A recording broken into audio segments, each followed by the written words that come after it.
The Sun contains 99.8% of all mass in our solar system.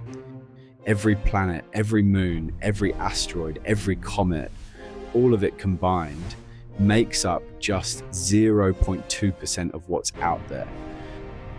So what happens when one of those planets stops obeying the rules and falls directly into the Sun? If it's Earth, the Sun barely notices. But if it's Jupiter, that's a different story entirely. Let's start with Earth. Right now, our planet is traveling at 30 kilometers per second around the Sun. That velocity is the only thing keeping us in orbit. Remove it, stop Earth dead in its tracks, and the Sun's gravity immediately takes over.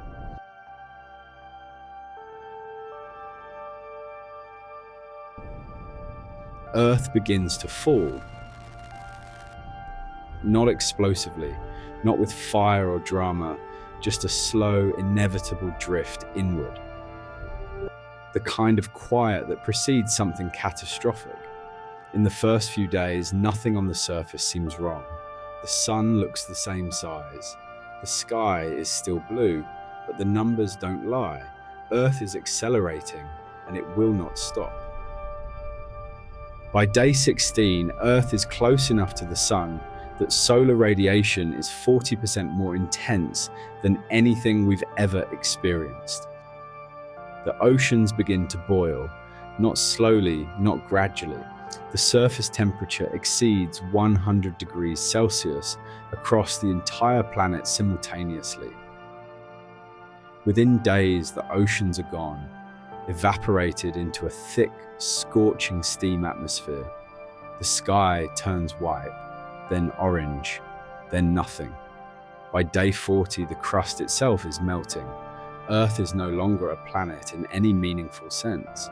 It is a molten rock, accelerating at over 300 kilometers per second, hurtling toward the Sun. And then, something unexpected happens. Earth never arrives. At approximately 150,000 kilometers from the solar surface, something called the Roche Limit is crossed.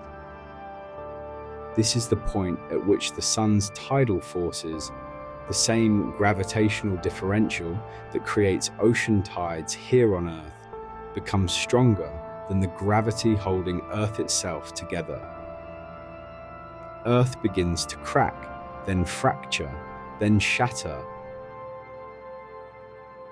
Within hours, our 4.5 billion-year-old planet is reduced to a ring of glowing debris, chunks of molten rock and iron spiraling silently into the Sun over the following weeks, like Saturn's rings, but made of everything that was ever home to us.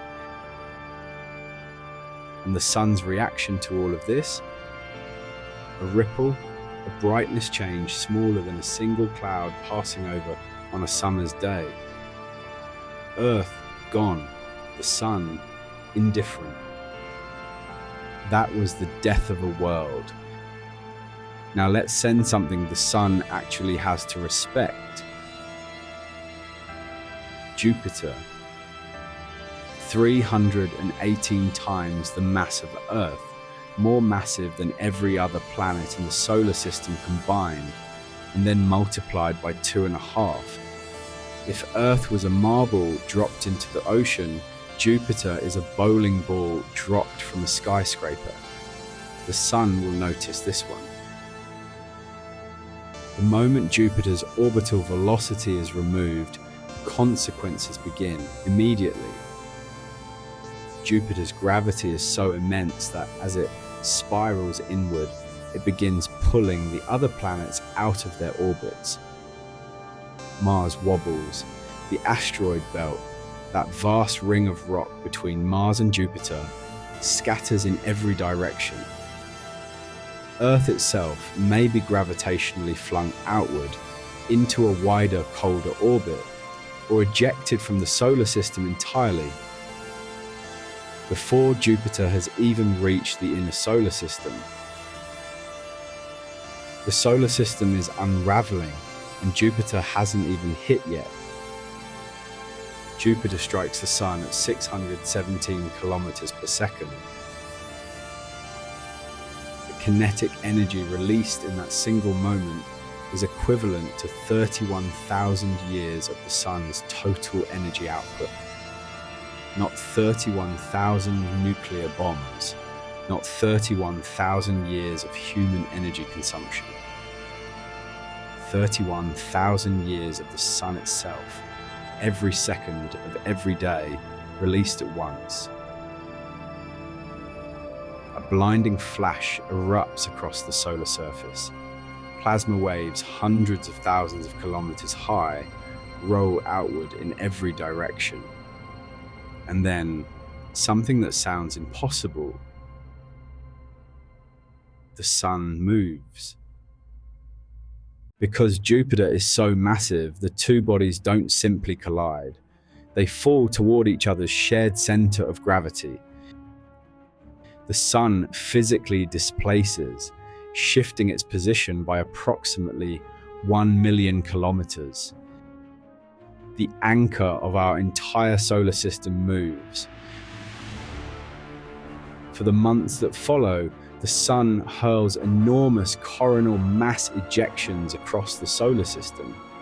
Waves of superheated plasma, thousands of times more powerful than anything in recorded history.